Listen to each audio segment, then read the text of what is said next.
Shalom. Renungan kali ini berjudul Pertobatan oleh Evangelis Lokamanya Prawiro. Apa perbedaan pertobatan yang benar dan pertobatan yang salah? Bagaimana melakukan pertobatan yang benar?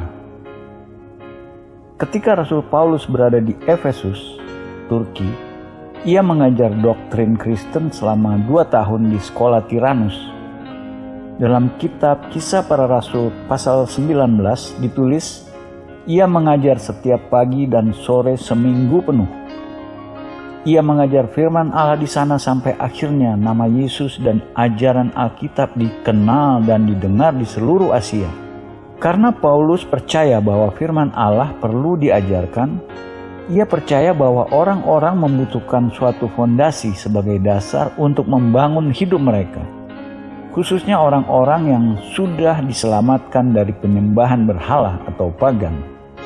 Mereka tidak mengerti tentang firman Allah, apa yang baik dan apa yang salah. Mereka sangat membutuhkan seseorang membawa mereka ke sekolah untuk mempelajari prinsip-prinsip doktrin Kristen yang benar. Begitulah doktrin diterapkan, dan itu sebabnya dalam Ibrani 6 ayat 1 dan 2 ditegaskan, kita membutuhkan fondasi doktrin Kristus dalam hidup kita. Kita perlu tahu apa yang diajarkan Alkitab tentang iman. Apa iman kita? Kita perlu tahu fondasi iman kita. Sebab itu marilah kita tinggalkan asas-asas pertama dari ajaran tentang Kristus dan beralih kepada perkembangannya yang penuh. Janganlah kita meletakkan lagi dasar pertobatan dari perbuatan-perbuatan yang sia-sia dan dasar kepercayaan kepada Allah, yaitu ajaran tentang pelbagai pembaptisan, penumpangan tangan, kebangkitan orang-orang mati, dan hukuman kekal. Berbicara tentang fondasi iman, sangat penting kita tahu apa yang kita percayai. Sebab kitab Ibrani ditulis, penulis Ibrani sangat prihatin para pembacanya tidak benar-benar mengerti apa yang Alkitab ajarkan mengenai hal-hal dasar. Ia berkata kepada mereka dalam Ibrani 5 ayat 12, sebab sekalipun kamu ditinjau dari sudut waktu, sudah seharusnya menjadi pengajar. Kamu masih perlu lagi diajarkan asas-asas pokok dari penyataan Allah. Dan kamu masih memerlukan susu, bukan makanan keras. Kita melihat kata seharusnya dalam bahasa Yunani, opeilo, yang menggambarkan kewajiban, kebutuhan atau tugas moral, yang sama artinya, sesudah kamu mendengar semuanya, kamu seharusnya sudah lebih daripada kamu sekarang. Kata pengajar dalam bahasa Yunani, didaskalos, bentuk kata jamak, aeschylus, menggambarkan seseorang maha guru yang lebih tinggi dalam bidang keahliannya, juga kata sama yang digunakan untuk menggambarkan seorang rabi atau pendeta Yahudi dalam Perjanjian Baru. Maka jika kita menggabung semua ini dari awal ayat Ibrani 5 ayat 12, penulis Ibrani mengatakan, sesudah kamu mendengar semua khotbah-khotbah, semua ibadah gereja yang kamu hadiri, semua yang didengar kuping dan dilihat mata, seharusnya sekarang kamu berkewajiban memiliki kemampuan untuk mengajar orang lain. Kamu seharusnya sudah menjadi seorang rabi atau pendeta spiritual. Sebaliknya, ia mengatakan malahan kamu masih membutuhkan seseorang untuk mengajar kamu asas-asas pokok dari penyataan Allah. Ketika ia mengatakan kamu membutuhkan dalam bahasa Yunani, sereia menggambarkan suatu kekurangan. Ia mengidentifikasi kebutuhan mereka. Ia mengatakan mereka masih harus diajarkan lagi asas-asas pokok pertama, sesuatu yang masih dasar. Kata utamanya adalah stoicheioidis, menggambarkan sesuatu yang bersifat elementer, pengetahuan dasar yang dibutuhkan sebelum mereka dapat naik ke tingkat pendidikan lebih lanjut. Seperti anak kecil contohnya, ia belum bisa membaca kesusastraan yang sulit sebelum ia belajar yang sederhana. Ia harus mampu membaca struktur bahasa sederhana dan menguasainya dengan fasih sebelum ia bisa lanjut ke tingkat yang lebih tinggi. Ia tidak bisa begitu saja melakukan yang sulit jika ia tidak mengikuti urutannya dari awal. Ini berlaku sama juga bagi kita. Kita harus membangun asas-asas pokok dari penyataan Allah. Sangat penting kita membangun asas-asas tersebut. Ibrani 5 ayat 13 mengatakan, sebab barang siapa masih memerlukan susu, ia tidak memahami ajaran tentang kebenaran, sebab ia adalah anak kecil. Kita melihat bahwa kata tidak mahir ini dalam bahasa Yunani, adexios, dari kata peiraso, yang berarti menguji, namun ketika kita menulis huruf A di depan kata peiraso, menjadi adexios, sesuatu yang tidak terampil, belum teruji, sesuatu yang belum dikembangkan atau berpengalaman. Di sini penulis Ibrani mengatakan kepada kita, orang-orang yang tidak dibangun di atas fondasi kebenaran, mereka tidak berpengalaman dalam hal-hal yang dalam. Mereka tidak berkembang secara spiritual. Mereka membuat kesimpulan-kesimpulan spiritual yang tidak logis, karena mereka tidak dibangun dalam fundamen kebenaran, melainkan dalam kebenaran elementer atau dasar. Secara spiritual, dasar doktrin Kristus memberi kita perlengkapan-perlengkapan, memberi kita instrumen-instrumen untuk membuat keputusan-keputusan, mempengaruhi cara kita memandang apa yang benar dan apa yang salah. Kebenaran-kebenaran fundamental itu menolong kita membuat kesimpulan-kesimpulan yang benar. Sangat penting kita memperoleh pengajaran fundamental dalam hidup kita. Ibrani 5 ayat 13 mengatakan, sebab barang siapa masih memerlukan susu, ia tidak memahami ajaran tentang kebenaran, sebab ia adalah anak kecil. Dalam hal ini, mereka masih belum terampil, belum berpengalaman, belum berkembang. Mereka sesungguhnya rentan mengarah masuk ke dalam masalah jika tidak memiliki fondasi yang kuat dalam hidup mereka. Pada akhirnya, mereka bisa mengalami bencana besar dalam kehidupan spiritual yang harus mereka hindari. Sangat tragis ketika orang-orang membuat keputusan-keputusan spiritual yang salah. Mereka adalah orang-orang baik yang tulus. Bagaimana mereka sampai pada kesimpulan-kesimpulan itu? Karena mereka tidak tahu urutan fondasi doktrin-doktrin dari iman mereka yang dibutuhkan sebelum mereka naik ke tingkat-tingkat yang lebih tinggi. Kita teruskan dengan Ibrani 6 ayat 1, di mana pemikiran ini berlanjut. Sebab itu marilah kita tinggalkan asas-asas pertama dari ajaran tentang Kristus dan beralih kepada perkembangannya yang penuh. Janganlah kita meletakkan lagi dasar pertobatan dari perbuatan-perbuatan yang sia-sia dan dasar kepercayaan kepada Allah. Kata asas-asas adalah permulaan dari iman kita. Dikatakan, mari kita beralih kepada perkembangannya yang penuh. Beralih dalam bahasa Yunani, parapero, yang berarti didampingi tujuan Allah agar kita tidak berhenti di tingkat dasar atau elementer. Tujuan Allah agar kita terus bertumbuh, namun kita harus lulus tingkat pertama. Kita harus memiliki fundamen, kita harus memiliki dasar-dasar yang dalam terlebih dahulu sebelum kita bisa bertumbuh. Begitu dasar-dasar sudah dibangun dalam hidup kita, maka kita dapat terus bertumbuh. Penulis kitab Ibrani memberi kita urutan tingkatan atau fundamen-fundamen yang penting untuk diketahui setiap orang percaya, agar dapat hidup dengan benar dan sampai pada kesimpulan-kesimpulan spiritual yang benar. Apa fundament-fundament yang penting bagi kita?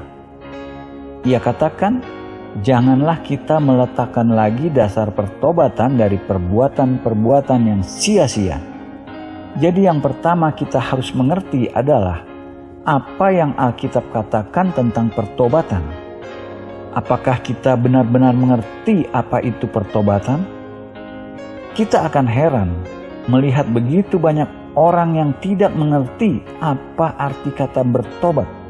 Namun menurut ayat ini suatu fundamen dari iman kita, dan jika kita tidak mengerti pertobatan itu, kemungkinan kita bahkan belum diselamatkan, karena tidak mungkin kita diselamatkan tanpa melakukan pertobatan. Jadi betapa fondasionalnya ini. Lalu ia katakan, iman kepada Allah. Ia tidak hanya mengatakan iman, namun ia berbicara tentang sebuah doktrin yang adalah iman kepada Allah. Ini iman yang benar dalam Kristus dan hanya Kristus. Ini juga penting untuk keselamatan. Kita akan melihat sementara kita meneruskan betapa sangat pentingnya ini.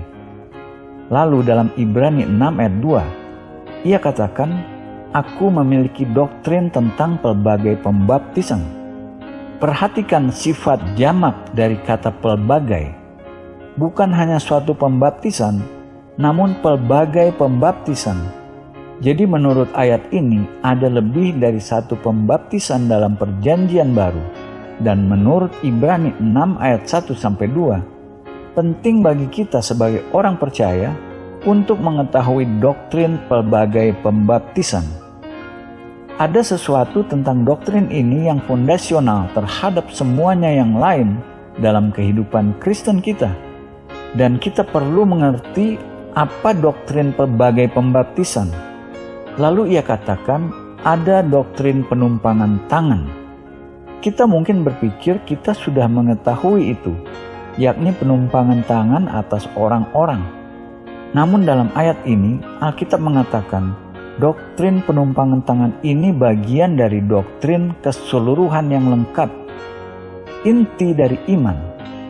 Lalu ia katakan tentang doktrin kebangkitan orang-orang mati. Ini jantung iman kita. Apa yang Alkitab ajarkan tentang kebangkitan? Terakhir ia mengatakan tentang doktrin hukuman kekal. Banyak orang bahkan tidak tahu adanya penghakiman.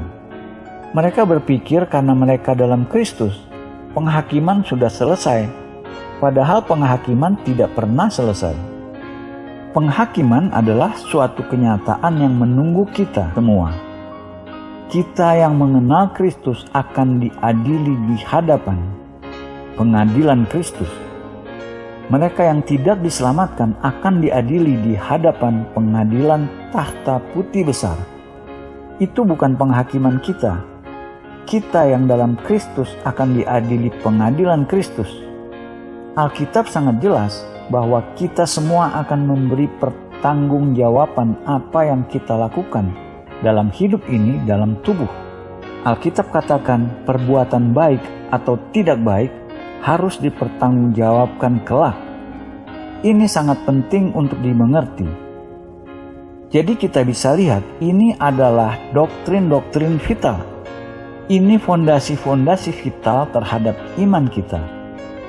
Jika kita tidak mengerti pertobatan, kemungkinan kita tidak diselamatkan. Jika kita tidak mengerti apa yang Alkitab katakan tentang pertobatan kita kemungkinan tidak mengerti kebutuhan kita untuk bertobat. Jika kita tidak mengerti apa yang Alkitab katakan tentang iman kepada Allah, kemungkinan dalam Kristus dan hanya Kristus, bukan karena perbuatan kita. Apapun yang kita lakukan, sangat penting untuk iman kita, dan seterusnya sampai penghakiman kekal. Kita perlu mengerti apa yang Alkitab katakan tentang 6 doktrin fondasional ini, dan sekali kita dibangun di dalamnya, kita bisa meneruskan hidup kita. Namun apakah kawan-kawan kita, tetangga kita, keluarga kita, anak-anak kita sudah dibangun di dalamnya? Kita harus berbicara kepada anak-anak kita tentang Alkitab. Kita perlu bertanya kepada mereka apa yang mereka percayai, apa yang Alkitab katakan. Kita harus mencari kesempatan untuk berbicara tentang firman Allah dengan anak-anak kita, karena kita menginginkan anak-anak kita berpikir dengan benar. Ketika kita tahu Alkitab, kita berpikir dengan benar. Ketika kita tahu Alkitab, kita mendapat pengertian apa yang benar dan apa yang salah. Alkitab memberi kita akal budi. Alkitab mengatakan, takut akan Allah adalah permulaan dari hikmat atau pengetahuan. Ini di mana hikmat, pengetahuan, dan akal budi diperoleh. Firman Allah melatih kita, membawa kita ke dalam tingkat kedewasaan spiritual, di mana kita bisa menghadapi hidup, menghadapi masalah-masalah kehidupan. Kita membutuhkan ini untuk diri kita sendiri. Kita membutuhkan ini untuk anak-anak kita, untuk teman-teman kita. Kita semua ingin menjadi dewasa secara spiritual. Kita tidak ingin menjadi bayi secara spiritual terus-menerus untuk sisa hidup kita. Doktrin pertama dalam daftar ayat Ibrani 6 ayat 1 adalah pertobatan dari perbuatan-perbuatan yang sia-sia. Alkitab menyebut itu fondasi pertobatan dari perbuatan-perbuatan yang sia-sia. Kata fondasi dalam bahasa Yunani, temolio, dari kata titemi, yang berarti untuk meletakkan, untuk menaruh atau memposisikan. Dan kata litos, yang adalah kata batu. Ketika kita gabung dua kata ini, pertobatan sebagai doktrin pertama dalam ayat-ayat ini menjadi sangat vital.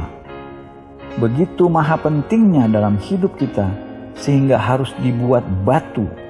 Ini sesuatu yang tidak pernah boleh diulang. Kita tidak pernah boleh diajarkan lagi. Walaupun kemungkinan masih banyak orang butuh diajarkan lagi karena mereka belum pernah dengan benar diajarkan pada mulanya. Pertobatan adalah fondasional, sesuatu yang harus dibuat di batu dalam hidup kita. Apa itu pertobatan? Kata pertobatan adalah sebuah kata Yunani, metanoia. Kata meta dalam bahasa Yunani adalah ide dari sebuah perubahan, dan kata noia adalah kata Yunani yang adalah kata untuk pikiran. Namun ketika kita gabung dua kata meta dan noia, membentuk sebuah kata metanoia.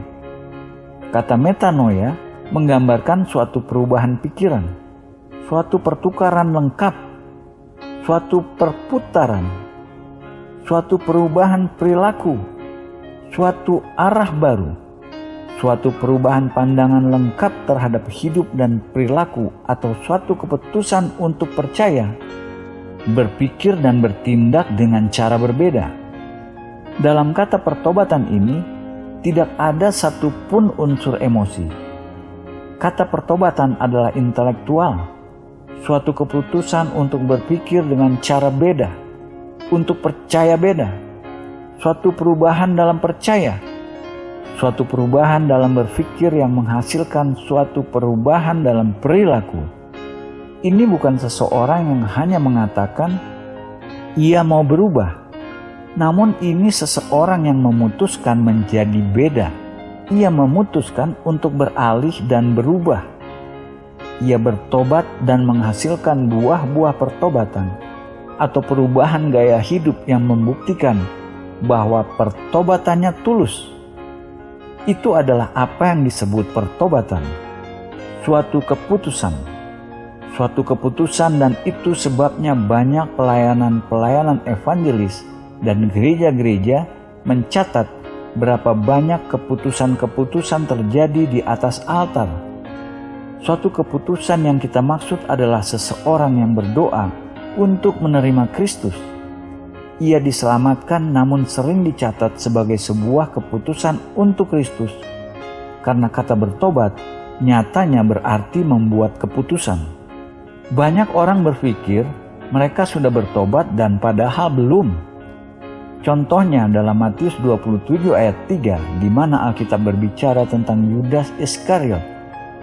Yudas Iskariot melihat apa yang ia lakukan, lalu ia bertobat dan pergi menggantung diri. Menggantung diri jelas bukan buah pertobatan. Lalu apa yang Alkitab maksud ketika Alkitab katakan ia bertobat dalam Matius 27 ayat 3? Itu sebuah kata Yunani yang sangat berbeda artinya. Kata bertobat menggambarkan perilaku kita. Dan apa yang disyaratkan oleh Allah adalah kata metanoia, suatu perubahan pikiran, suatu keputusan untuk berpikir beda, untuk percaya beda, untuk bertindak beda. Namun ketika Alkitab berbicara tentang Yudas Iskariot bertobat, kata Yunani yang digunakan adalah metamelomai, bahkan tidak kedengaran sama. Kata metamelomai adalah sebuah kata Yunani yang menggambarkan kesedihan emosional yang dalam, seseorang yang dilanda kesedihan, sebuah kata emosional yang tidak ada hubungannya dengan kemampuan untuk membuat keputusan atau membuat pilihan. Jadi hanya penyesalan emosional yang dalam. Sesungguhnya Yudas Iskariot tidak bertobat. Ia tidak membuat keputusan untuk Kristus. Ia tidak membuat keputusan untuk merubah arah kehidupannya. Ia hanya dilanda kesedihan mendalam karena apa yang ia lakukan. Dan kesedihannya melanda dia sampai ia menggantung diri. Sebagai ilustrasi, pertobatan adalah sebuah keputusan. Jika ada emosi itu bagus, namun emosi bukan syarat untuk bertobat. Beberapa orang tidak bertobat, mereka hanya bersedih hati. Mereka dipenuhi dengan penyesalan mendalam atas apa yang mereka lakukan. Mereka jelas tidak mampu membuat keputusan untuk berubah karena begitu dikuasai emosi mereka. Kadangkala emosi menghalangi mereka membuat keputusan dan mereka keluar dari gereja tanpa perubahan. Kita tidak perlu merasa buruk mengenai dosa kita. Kita hanya perlu mengakui bahwa itu salah dan kita memutuskan untuk tidak melakukannya lagi. Kita harus membuat keputusan, merubah pikiran untuk berpikir beda, berperilaku beda, menjadi beda. Pertobatan adalah terminologi militer yang berarti muka. Kita merubah haluan. Kita membuat keputusan kita menjadi beda. Itu apa arti kata bertobat. Dan begitu penting sehingga Yesus memulai pelayanannya dengan kata bertobat. Yesus mengatakan, bertobatlah karena kerajaan Allah sudah dekat. Yesus melahirkan pelayanannya dengan kata bertobatlah. Dalam Kisah Para Rasul 2 ayat 38, Rasul Petrus memberitakan kabar baik pada hari Pentakosta. Gereja dilahirkan dengan kata bertobatlah. Petrus berkhotbah, orang-orang mendengar dia dan berkata, apakah yang harus kami perbuat, saudara-saudara? Jawab Petrus kepada mereka, bertobatlah. Pertobatan jalur kelahiran yang mana melaluinya orang-orang masuk kerajaan Allah, dan jika kita tidak masuk melalui pertobatan, maka kita selamanya tidak akan sampai. Ini syarat Allah. Sebetulnya Alkitab mengatakan pada kita dalam Kisah Para Rasul pasal 17, apa yang dikatakan Kisah Para Rasul pasal 17? Alkitab mengatakan, Paulus memberitakan kabar baik dan mengatakan pada orang-orang ada waktunya ketika Allah memberi isyarat terhadap dosa, namun sekarang Allah memerintahkan semua umat manusia dimanapun untuk bertobat. Semua manusia dimanapun, semua termasuk di dalamnya, mencakup setiap orang, apapun warna kulit atau kewarganegaraan, tinggi atau rendah tingkat pendidikannya atau status ekonominya. Allah memerintahkan semua orang dimanapun untuk bertobat. Ini syarat Allah. Pertobatan bukan emosi. Pertobatan adalah sebuah keputusan. Kabar baiknya, kita bisa memutuskan untuk berubah. Kita kemungkinan tidak bisa menonjolkan emosi kita. Namun kita bisa berkata, kita tahu bahwa kita bersalah. Allah mensyaratkan kita untuk bertobat. Pertobatan begitu fundasional, sehingga penulis kitab Ibrani menggunakan kata dalam bahasa Yunani, litos. Ini harus dibuat di batu dalam hidup kita, dan kabar baiknya adalah Siapapun memiliki kemampuan untuk membuat keputusan, yang berarti kita memiliki kemampuan untuk bertobat kapanpun kita perlu bertobat. Ini ada dalam tangan kita. Ini ada dalam kemampuan kita untuk melakukannya. Amin.